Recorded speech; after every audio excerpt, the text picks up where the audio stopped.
That's right. Good morning, everyone. I could spend my entire allotted time reflecting on the teachings we just heard. I'm sure you wish you could too, but I'm going to keep talking. One of the ideas I have also is going back to a period in our existence when our relationship with nature wasn't so complicated. This is the story of the Garden of Eden. Does anyone know this? Okay, a couple of you. Let me ask the first question. Does anyone here hate nature? Okay, so I'm speaking to an audience who already appreciates the message, so we have to go a little deeper maybe, right? So in the Garden of Eden story, this story that appears in the Jewish Torah, in the Christian Old Testament, in various forms in the Quran, in the Abrahamic religions, there's an explanation of creation where two people appear in a glorious paradise. They have everything they want. They can eat anything they want. They can pet any animals they want. Nothing's biting them. They've got no scratches as far as I know. They just have to follow one rule. It's so good, they don't even care if they have clothes. Like imagine being in a place so amazing you literally didn't care if I was wearing pants right now. That's how good Eden was. And it had one rule: don't eat this one thing. What did the humans do? They wanted everything. Every last bit. And then out of Eden they go. Now, Beth told me that I have to be very positive today and uplifting, which is not my normal speed. I usually start off with this, and the lesson here is we're very, very, very, very tiny. A small, small part of everything around us. Why do we think we're so important? And that the miracle of our spirit is that as tiny as we are, it is still important, our existence. And sometimes I'm drawn to how important it is because of the damage we do, intentionally or not. But mostly the miracle of being alive is incredible, even on a tiny scale. And we aren't the only possessors of that miracle, as we learned this morning. We are a tiny part. So we're a tiny part in space, right? You can't see us from a satellite, any of us. You can't see our planet from the edge of the solar system. You can't see our solar system from almost anywhere in our galaxy. You can't see our galaxy anywhere, right? We are tiny in size. But I want you to take a walk with me into the past that shows how tiny we are in a sort of incredible way in time as well, okay?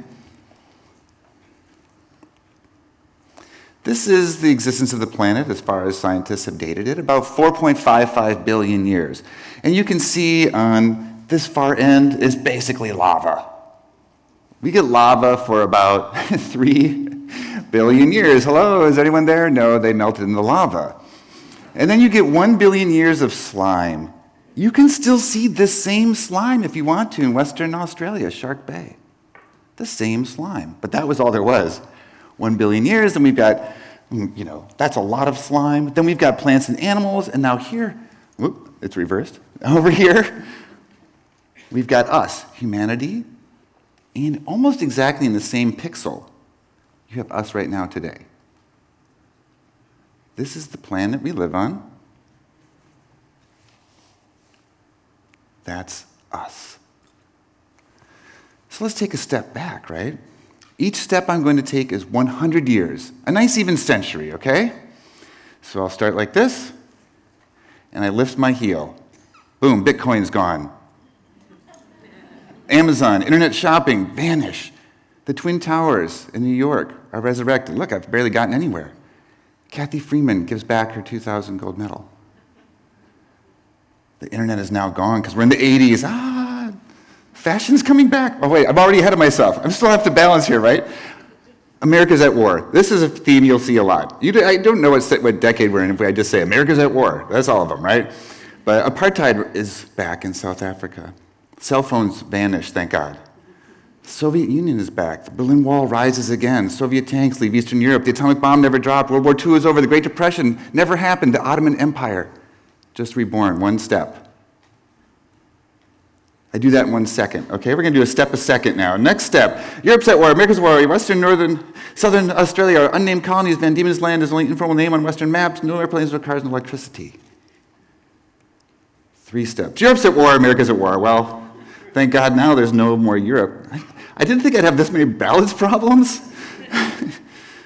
Anyway, 4 steps, 5 steps, 10 steps 1,000 years ago. The printing press is long gone. 20 steps.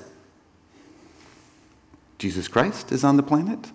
30 steps, 3,000 years ago. 30 seconds have passed on our clock. 40 steps. Everything humans have ever sculpted is gone. Of course, paper's gone as well. We keep going. 50 steps and then 60 steps. Everything humans have ever written. Clay tablets. All of our human religious traditions begin to fade in 1 minute of walking. 9 more minutes of walking, there's no traces of human language. 10 minutes of walking, every Homo sapiens artwork is gone. I have an asterisk here. I didn't know, maybe we're on a sharing line because maybe you have to walk 20 minutes before Wandjina is gone. That may be an incredibly, incredibly ancient handprint of human existence on our planet. But every Homo neanderthalensis artwork is gone as well, the cave paintings.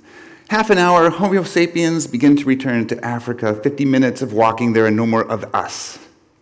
Our species of humans, in less than an hour, gone. We're going to keep walking, though. 1 hour and 15 minutes. Our closest cousin, the Neanderthals, they're gone as well.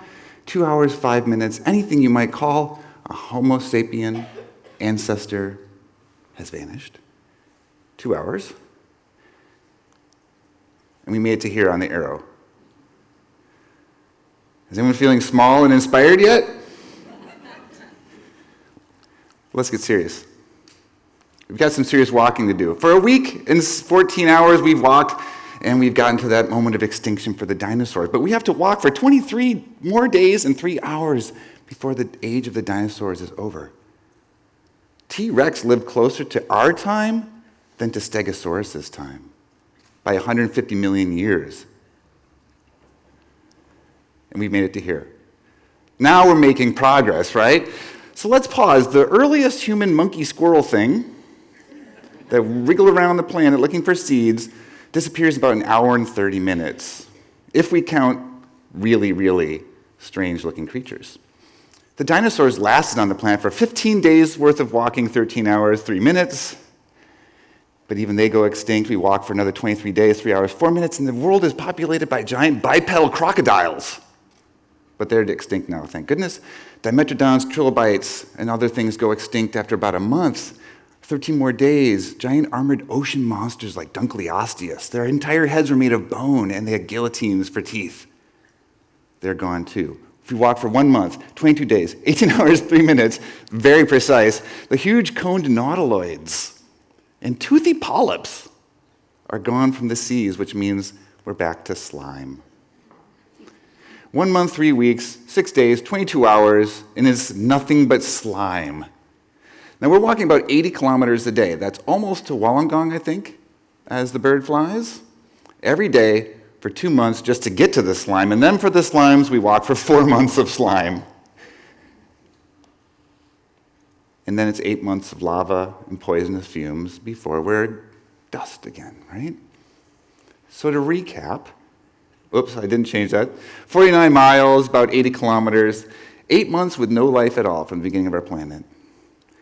3.7 months of slime, 1.9 months of plants and animals, 1 minute of human civilization and written history. Yeah, you are here, but barely, right? In terms of time. We're very important. Don't get me wrong. But we are barely a thing. And yet, look what's been waiting for us this whole time. Look what took all these millions and billions of years to develop in this world around us, just for us to appear in the last 60 seconds of walking. And that's why we have such a strong connection to nature. We are of nature. We're of Eden, aren't we? But we're taking ourselves out of it. Now, I chose this topic back in I can't remember when I was invited by Beth to come here, but I then picked up a book for my summer reading. It's called Desert Solitaire by Edward Abbey. He was a bit of a curmudgeon, but he was a lover of wilderness. And this is what he says about nature. And I want us to have nature as wilderness, not as a recreational park in our minds, right? The love of wilderness is more than a hunger for what is beyond reach. It is also an expression of loyalty to the earth which bore us and sustained us, the only home we shall ever know. Sorry, Elon Musk and your Mars dreams. The only paradise we ever need, if only we had eyes to see or ears to dream. Original sin, the true original sin, is the blind destruction for the sake of greed of this natural paradise which lies all around us, if only we are worthy of it. 1969 is when this was written, and if we go a little bit further into the book, we find him saying again, wilderness is not a luxury, but a necessity of the human spirit. And as vital to our lives as water and good bread, a civilization which destroys what little remains of the wild, the spare, the original, is cutting itself off from its origins and betraying the principles of civilization itself. Civilization was not the giving to us of everything for plunder and destruction, but the giving to us of nourishing and caretaking. We thrive through connecting with nature. I don't think anyone in this room is likely to disagree with that, right? Especially in a city that has such beautiful nature. Almost anywhere you want to get to it, you can see something that hasn't been paved over in the city, which is a blessing. But we see a lot of benefits. And there's two themes of research here I'm going to present to you. One is being in nature. You take a walk in nature for a significant amount of time, 30 minutes, 60 minutes, your body shows less signs of stress. The amygdala, that little almond-shaped morsel of neurons in our heads that fires and it warns us of strong emotional experiences, soothes itself for a period of time afterwards.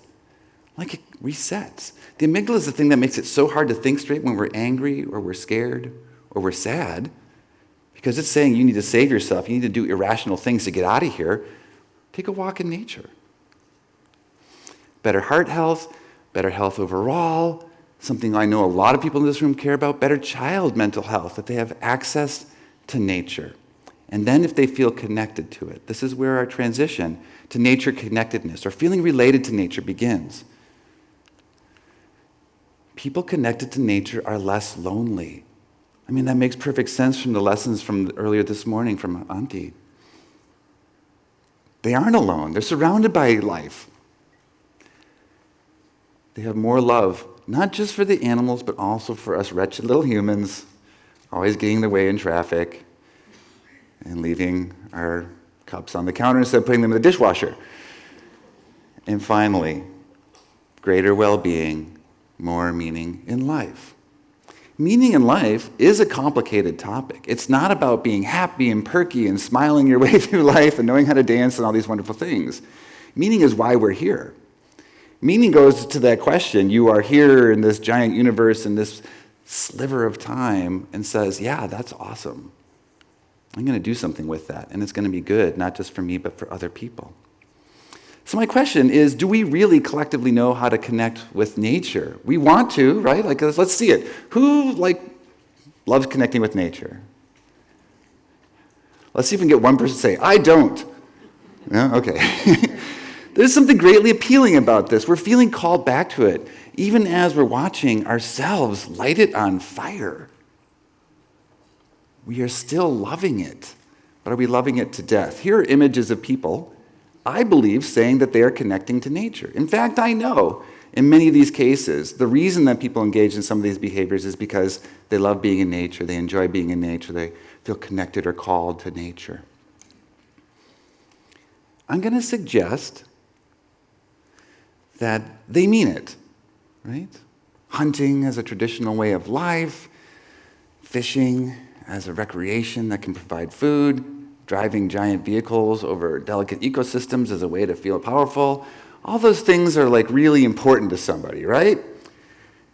Keeping animals in captivity so that you can feel like they need you. Carving your name on things that will outlast you because you're frantically trying to make it seem like your existence matters, whatever it is, right? Okay, I'm starting to read into these people a little bit. I promised I wasn't going to be gripey about this, but I can't, right? Because if we look at this one at the bottom, this is Joshua Tree National Park. During COVID, they didn't staff national parks because it wasn't safe.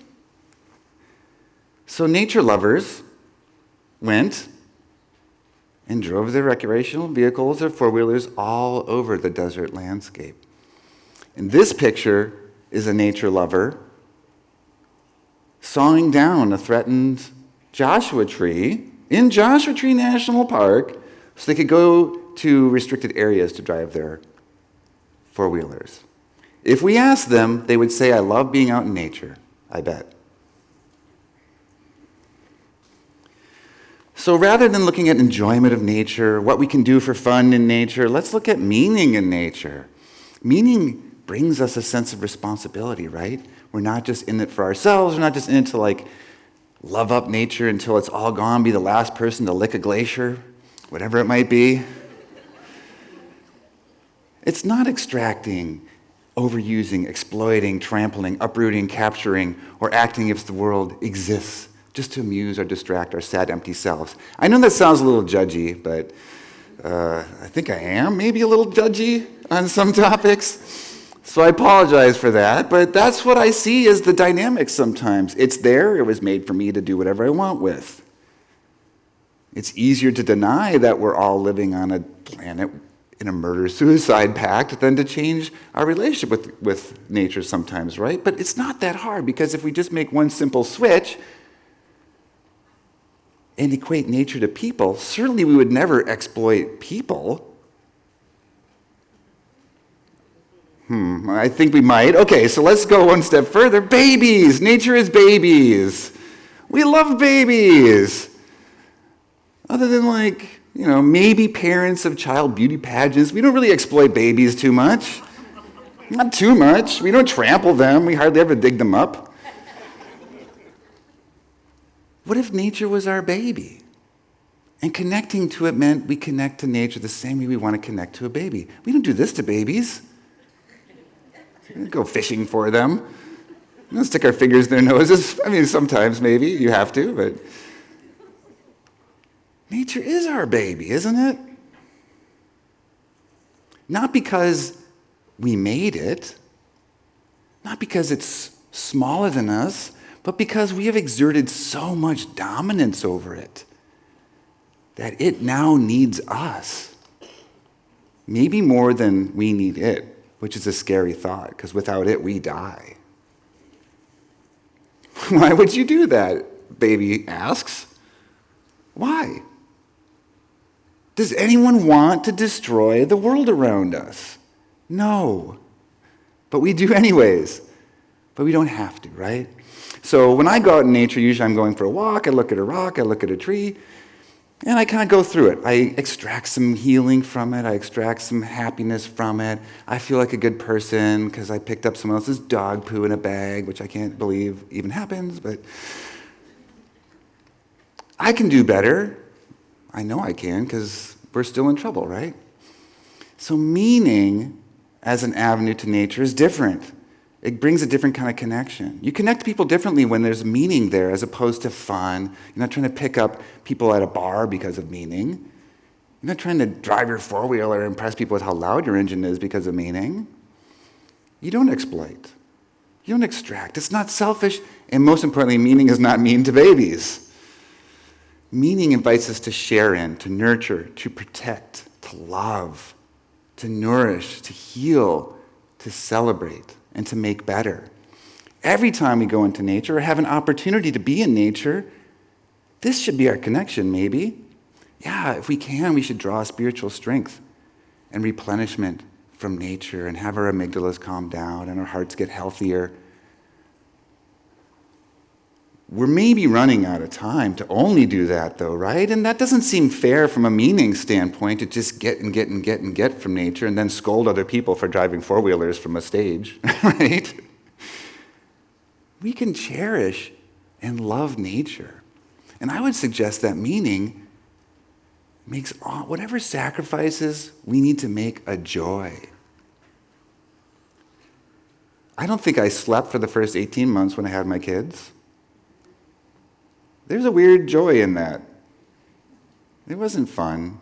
When I connected to my babies, it wasn't only to tell them to shut up for a moment, please, so I don't pass out from exhaustion. It was a whole bundle of things, some which required sacrifice, some which were very difficult, some which were just incredibly easy to grow in love. Nature is our baby. We must find joy because we must make changes, and we have to sustain those changes. And a lot of them are not going to be very fun. So let's try to find meaning in that. We talk a lot about the healing we get from nature. Let's go out and heal it ourselves. So this is the not scoldy part of my talk. I'm going to try to bring a little nature to you. And so relax. You're about to see your baby. And maybe this will even work. I don't know.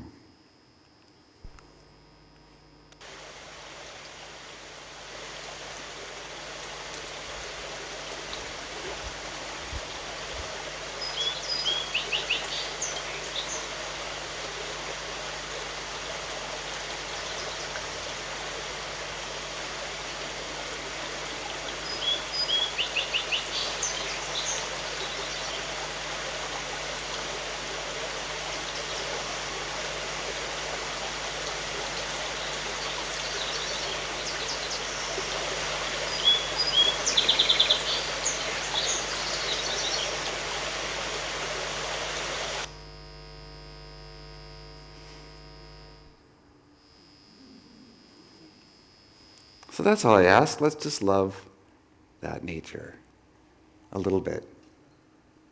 Thank you. Introducing the video.